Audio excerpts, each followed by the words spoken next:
So here's how to fix content not accessible on Roblox.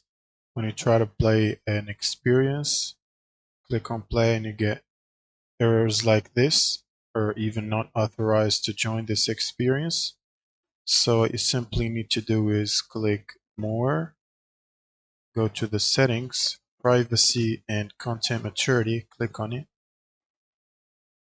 and then content maturity, and make sure you scroll or you move this scroll bar all the way to the right.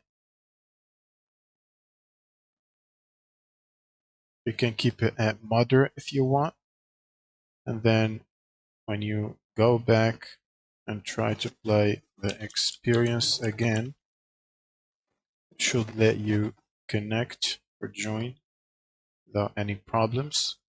That's it. Thank you guys for watching and subscribe.